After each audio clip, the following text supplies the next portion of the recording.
Olivia's POV. Habang kumakain sila, panay ang ngiti ni Zefiro. Tingin tuloy dito parang aso na nagpapakit sa amo. Panay din kasi ang pakit nito, nakakainis lang. Dahil di niya magawang mainis, bagkos nadadala siya. Babe, paano ba yan? Papakasalan mo ko? Muntik na siyang masamid. Anong papakasalan? Maang-maangan niya? Umiling-iling si Zefiro bago sumandal sa upuan. We have a deal, remember? Papakasalan mo ko once you admit that you love me. That's not fair, Zefiro. You tricked me. Ngumisi lang ang loko sa kanya. Wala naman tayong rules, babe. So basically, I won. Nabigla siya nang hawakan ni Zefiro ang daliri niya at suotan siya ng singsing.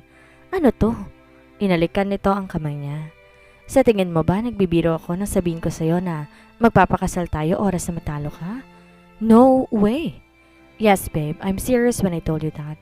I love you and no one can stop me now from marrying you.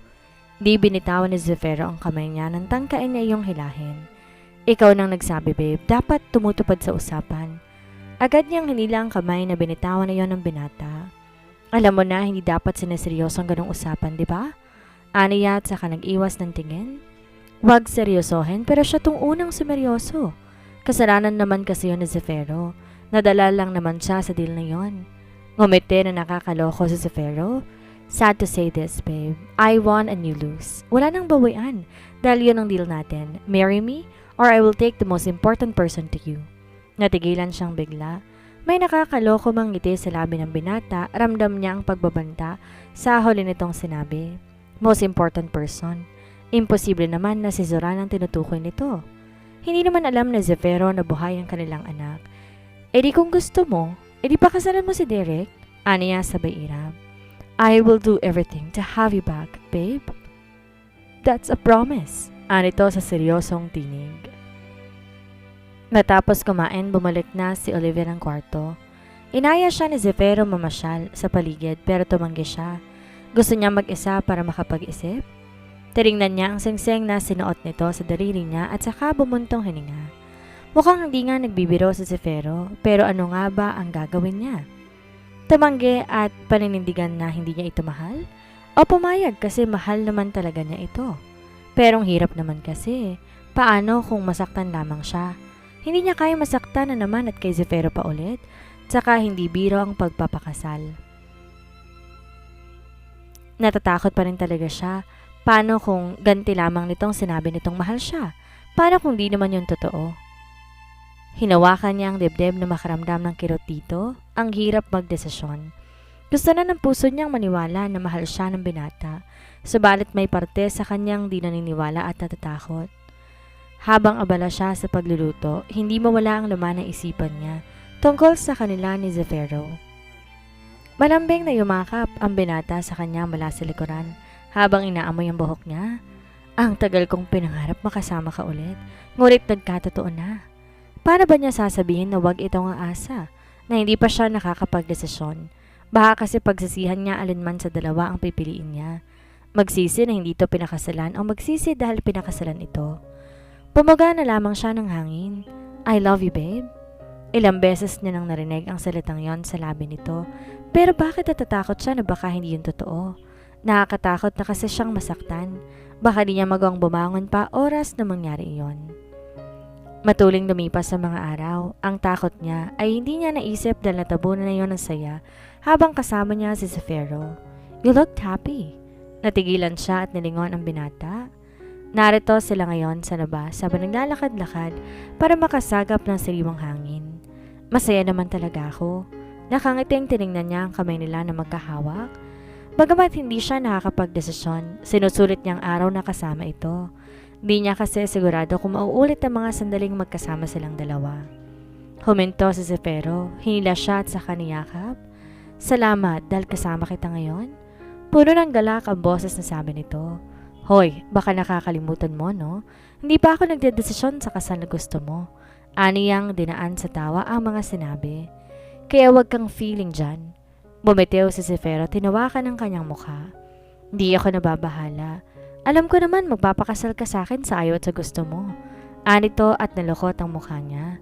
Ay wow ha, ang kapal ng mukha. Minsan talaga inaatake ng kayabangan na isang to. Ang sarap pitikin ng talong. Tatawa-tawa, hinawakan muli nito ang kamay niya at saka siya niyakag muli.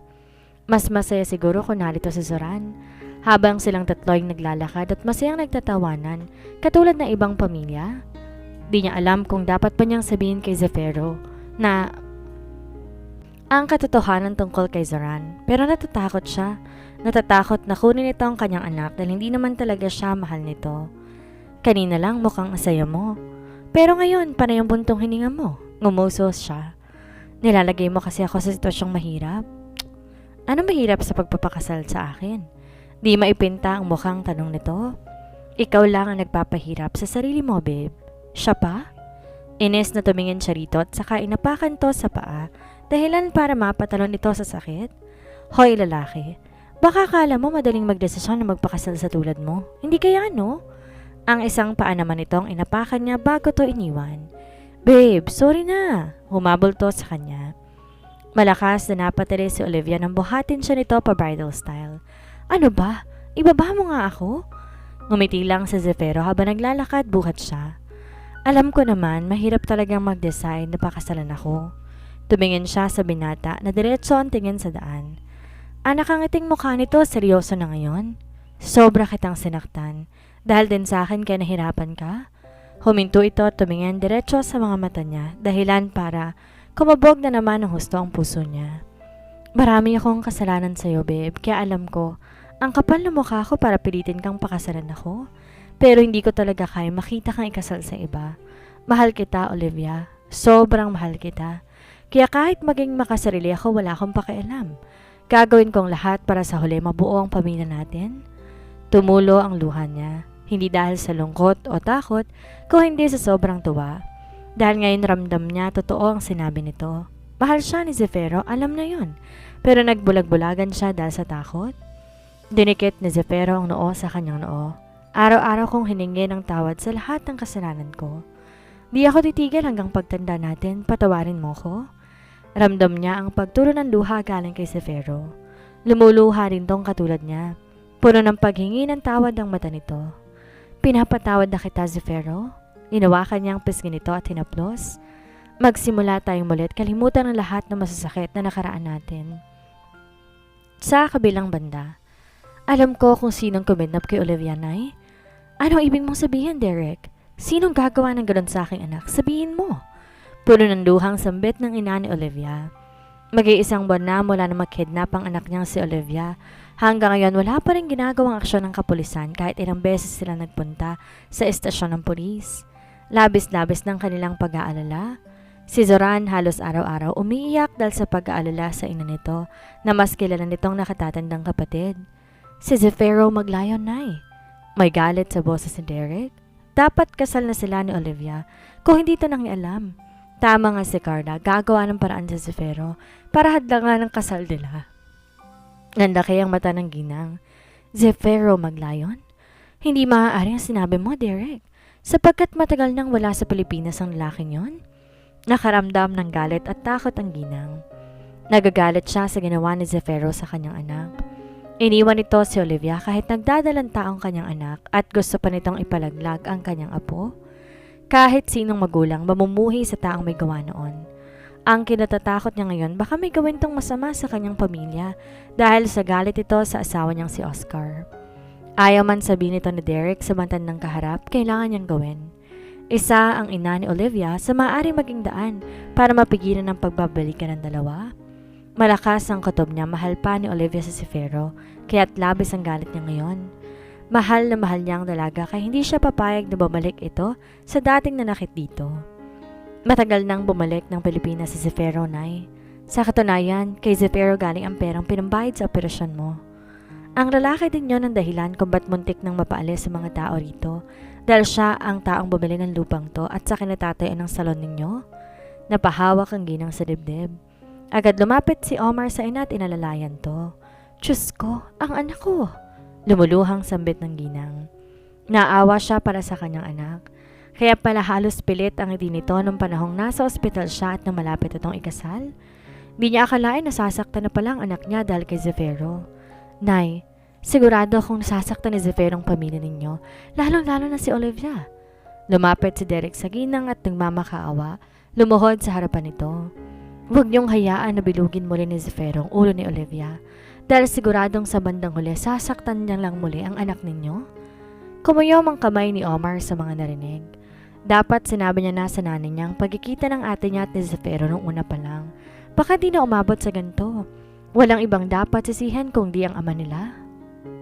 Kung naging mabuti lang, sanang haligin ang tahanan ng kanilang ama. Hindi sana nangyayaring lahat ng mga to. Olivia's POV. Masaya siya. No, hindi lang masaya kundi napakasaya. Pinatawad niya si Zefiro at ito naman taos-pusong humingi ng kapatawaran niya. Malinis ang puso nilang dalawa, parehong mahal ang isa't isa. Mabubuo na ang pamilya nila. Pero paano niya sasabihin kay Zefiro ang tungkol sa anak nila? Hindi lamang yon. Paano niya rin sasabihin sa kanyang ina ang tungkol sa kanilang dalawa? Tiyak magagalit to ng husto sa kanya. Are you ready? Inawakan ni Zefiro ang kamay niya at marahang pinisil.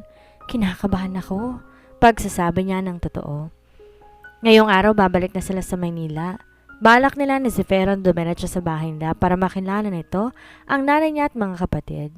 Siyempre gusto niyang makilala nito si Zoran. Nangunot ang noon niya na mapansin ang tuhod ni Zefiro. Ayos ka lang ba? Di niya maiwasan ang matawa na mahawakan niya ang tuhod nito. Mukhang mas kabado ka pa kaysa sa akin na.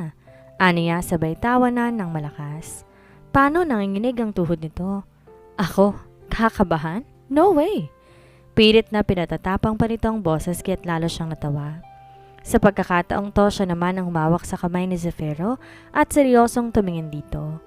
Siguro naman hindi lingid sa kaalaman mo na galit talaga si nanay sa'yo, hindi ba?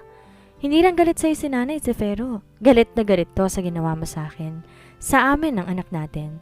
Kaya't sana naintindihan mong nanay ko. Huwag ka sana mabibigla kung anumang nasabi niya sa'yo. Tumango si Zefiro. I understand her, babe. Kasalanan ko naman kaya't tatanggapin ko kung ano man ang sabihin ng nanay mo basta't wag lang sasabing hiwalayan kita. Yon ang hindi ko mapapayagan. Magkahawa kamay silang naglakad hanggang sa labas kung nasaan ang sasakyan nito. Sa biyahe panalang dasal niya na sana matanggap ng nanay niya si Zefiro. Ayaw niyang sumama ang loob ng kanyang ina. Pero anong magagawa niya? Mahal na mahal niya si Zefiro at masaya siyang mabubuo na ang pamilya nila. Inabot ng halos 8 oras ang biyahe nila. Bukas na lang tayo pumunta sa bahay, magpahinga ka muna. Alam niya pagod to sa haba ng biyahe. Pinilig ni Zefiro ang mukha habang hawak ang batok. I'm good, babe. Basta't para sa'yo, lahat kaya ko. Bolero mo? Magmaneho ka na nga lang dyan? Samantala, it is your fault, Derek. Kung di ka kukupad-kupad, kasal na sana kayo ni Olivia. Malakas na sinuntok ni Derek ang pader. Tumingin ang binata na masama kay Carla. Nasaan ang connection mo? Bakit hanggang ngayon hindi mo pa rin sila mahanap sa mga tauhan mo? Tanong ng binata. Si Carla ang tumulong kay Derek na makatakas sa ospital dahil balak siyang ipatapon ni Zefiro sa ibang bansa kasama ng kanyang mga magulang. Ito rin ang nagsabi sa kanya ng mga ginawa ni Zefiro sa babaeng mahal niya. Ginipit para to ng husto ni Zefiro kaya nakipaghiwalay sa kanya. Kumuyom ang kamay ni Derek sa sobrang galit. Kung minadali sana niya ang kasal noon pa, kanya na sana si Olivia. Subalit huli na ang lahat dahil alam niya na mahal ni Olivia si Zefiro. Hindi siya mapapayag pupunta ang dalaga sa lalaking yon, kaya't nakipagtulungan siya kay Carla ngayon. Gusto niya na makuha si Olivia mula kay Zefiro. Hindi niya alam kung bakit nito ginustong maging masaya si Zefiro. Ano man ang dahilan ng babaeng ito, wala siyang pakialam. Ang nais lamang niya ay bumalik sa kanya si Olivia at wala nang iba pa. Pinagtatapon ni Carla lahat ng mahawakan. Someone was blocking all my resources. Sigurado ako nakagagawa na yung lahat ni Zefiro. Kung nakinig ka sa sinabi ko sa'yo, hindi tayo nahihirapan ng ganito. Galit na tumingin si Derek kay Carla. Hindi nito gustong sinabi ng babae. Hindi ko magagawang lapastanganin si Olivia katulad ng gusto mo. I love her and I'm willing to wait. Wait? Are you sure? Pagak na natawa ang babae. While you're waiting, your beloved woman was already taken by Zefiro. Shut up! Galit na bulyaw ng binata. Mas lalo lang nadagdagan ang galit niya para kay Zefiro. Pakiramdam nga niya tuloy na nitong naagaw ang kanyang mahal. Sinasabi ko lang ang totoo, Derek. Huwag kang magbubulag-bulagan. Di ka naman talaga minahal ni Olivia at alam mo yan. Ngayon, kung kukupad-kupad ka at di ka makikinig sa akin, well, sorry for you. Dahil wala ka ng chance na mapasaya pa ang babaeng yon. Lihim na napangisi si Carla na makita niyang labis na galit sa mga mata ni Derek. That's right, Derek. Magalit ka lang, ani Carla sa utak. Magagamit niya ang galit ng lalaki para magawa ang gusto niya. Hindi ako naghintay ng 5 taon para sa wala. Kung kinakailangan kong gamitin si Zoran, gagawin ko just to make sure ako ang pipiliin niya. Ni Olivia, ang isipin na hindi siyang pipiliin ng dalaga na makasama, tila mababaliw siya. Gumuhit ang pagtataka sa mukha ni Carla. Use your brother against her. Do you think it will work?